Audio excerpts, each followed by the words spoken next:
Yesus, Maria, dan Yosef, sahabat-sahabat yang kukasihi dalam Tuhan.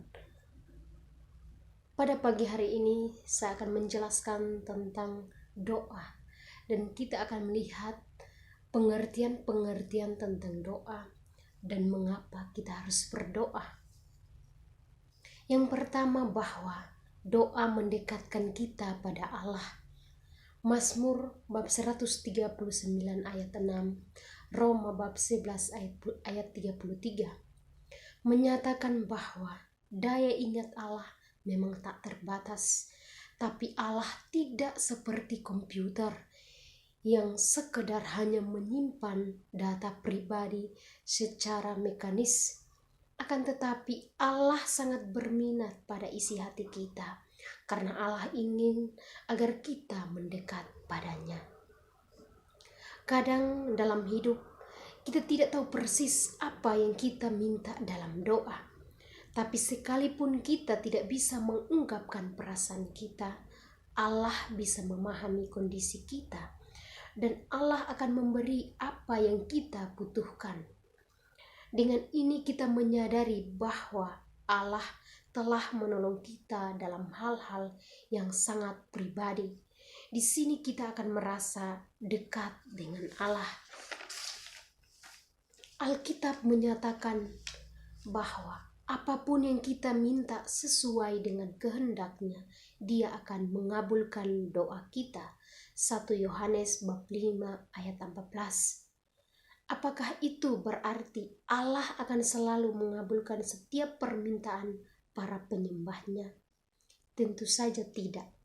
Contohnya, Rasul Paulus memiliki duri dalam daging. 3 kali ia berseru memohon agar Allah menyingkirkannya. 2 Korintus bab 12 ayat 7. Dalam kitab Para Rasul bab 19 ayat 11-20 menyatakan bahwa oleh Paulus Allah mengadakan mujizat-mujizat yang luar biasa.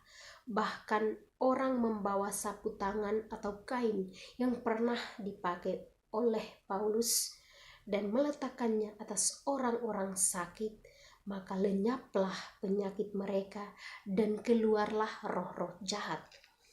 Namun ia sendiri tetap sakit dan doanya tidak dikabulkan oleh Tuhan. Namun Santo Paulus tetap bersyukur dan berterima kasih kepada Allah. Katanya, "Aku senang dan rela di dalam kelemahan, di dalam penganiayaan dan kesesakan oleh karena Kristus. Sebab jika aku lemah, maka aku kuat." 2 Korintus bab 12 ayat 10. Orang tua yang baik tentu punya alasan untuk tidak selalu mengabulkan semua permintaan anak setiap kali mereka memintanya. Begitu juga Allah tidak mengabulkan permintaan kita sesuai dengan cara atau pada waktu yang kita harapkan. Allah pencipta kita adalah Allah yang penuh kasih. Allah yang selalu mengasihi kita akan memenuhi kebutuhan kita pada saat dan cara yang tepat. Injil Lukas bab 11 ayat 11-13 menyatakan bahwa Bapak manakah di antara kamu, jika anaknya minta ikan daripadanya, akan diberikan ular kepada anaknya itu ganti ikan? Atau jika ia minta telur, akan memberikannya kalajengking? Jika kamu yang jahat tahu memberi pemberian yang baik kepada anak-anakmu, apabila Bapakmu di surga, Ia akan memberikan Roh Kudus kepada mereka yang meminta kepadanya. Kadang orang-orang berpikir seperti ini, mengapa saya harus berdoa? Meskipun saya tidak berdoa, Allah sudah mengetahuinya. Baik. Dalam kitab Kolose bab 4 ayat 2 menyatakan bahwa bertekunlah dalam doa dan dalam pada itu berjaga-jagalah sambil mengucap syukur. Di sini Allah mau agar kita menceritakan kepadanya segala sesuatu yang kita alami. meskipun Tuhan sudah mengetahui apa yang kita butuhkan. Mungkin ada pertanyaan, lalu mengapa suster kita harus berdoa? Alasannya karena ada iblis. Efesus bab 6 ayat 10-11 menyatakan bahwa hendaklah kamu kuat di dalam Tuhan, di dalam kekuatan kuasanya. Kenakanlah seluruh perlengkapan senjata Allah supaya kamu dapat bertahan melawan tipu muslihat iblis. Apa itu senjata Allah? Dengan berdoa, yaitu doa. Pentingnya berdoa. Kitab Efesus bab 6 ayat 18 menyatakan bahwa dalam segala doa dan permohonan berdoalah setiap waktu di dalam roh, dan berjaga-jagalah di dalam doamu itu dengan permohonan yang tak putus-putusnya untuk segala orang kudus. Pertanyaannya, mengapa kita harus berdoa terus tanpa berhenti di dalam kehidupan kita setiap hari? Sebab ada iblis yang selalu berusaha, dan iblis mempunyai banyak cara dan banyak rencana untuk menjatuhkan kita agar kita jangan berdoa, agar anak-anak Allah jauh dari Bapaknya, yaitu Allah Bapa sendiri.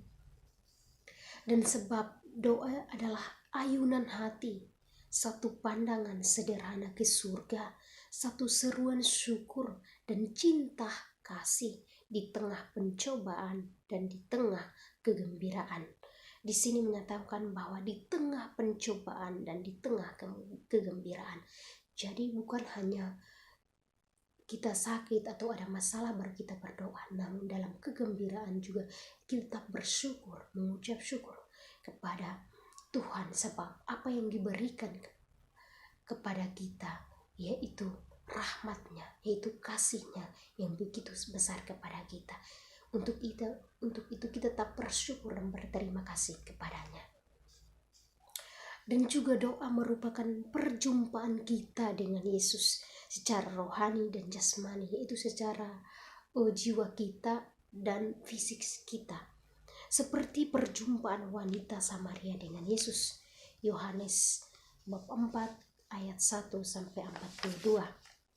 Yang adalah Yesus yang terlebih dahulu haus dan meminta minum kepada wanita Samaria atau kita sendiri.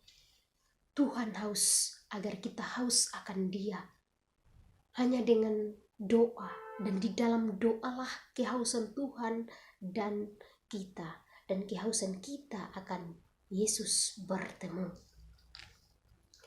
Doa yang baik yaitu doa yang keluar dari hati, yang sungguh-sungguh membutuhkan Tuhan, yang sungguh merindukan Tuhan, yang sungguh menyembah Tuhan, bersyukur, memuji, dan memuliakan Tuhan.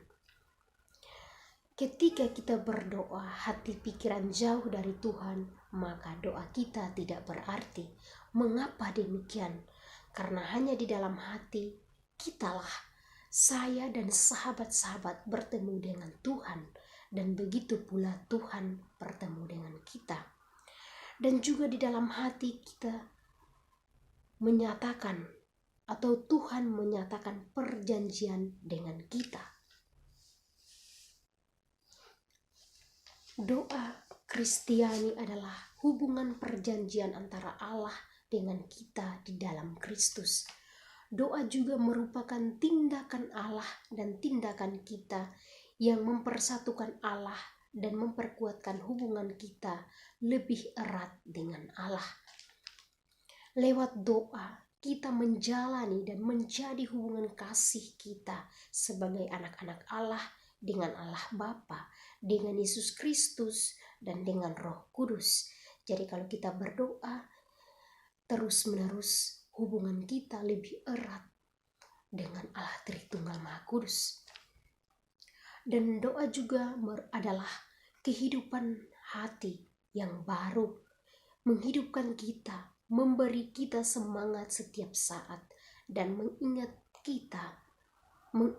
kita bahwa Tuhan itu benar-benar ada, dan juga yang membutuhkan dan meningkatkan kasih kita kepada Allah, dan juga yang menumbuhkan dan memberi kita semangat untuk bertemu dengan Allah. Yesus sendiri berdoa.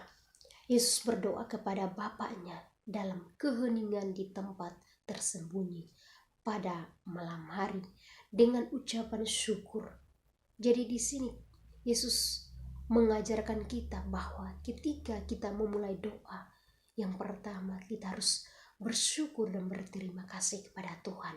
Setelah itu baru kita meminta apa yang kita butuhkan. Matius bab 11 ayat 25 sampai 26. Berkatalah Yesus, "Aku bersyukur kepadamu Bapa, Tuhan langit dan bumi, karena semuanya Engkau sembunyikan bagi orang bijak dan pandai, tetapi Engkau nyatakan kepada orang kecil. Ya Bapa, itulah yang berkenan kepadamu." Dalam doanya ini menunjukkan dan mencerminkan kedekatan penuh kasih antara hati dengan misteri kehendak Bapaknya. Di sini juga Yesus mengajarkan bahwa ketika kita sungguh-sungguh berdoa, kita akan mengetahui kehendak Bapa yang sesungguhnya, seperti Yesus sendiri yang mengetahui kehendak Bapa. Sahabat-sahabat dan saya, andalkan Tuhan dalam hidup, baik dalam cobaan maupun dalam kegembiraan. Dalam Injil Matius bab 7 ayat 7, mintalah maka akan diberikan kepadamu, carilah maka kamu akan mendapatkan, ketuklah maka pintu akan dibukakan bagimu. Untuk itu sahabat-sahabat, percayalah kepada Tuhan. Bila kita percaya, mujizat akan terjadi. Terima kasih Yesus, Maria, dan Yosef. Damai Tuhan beserta kita semua.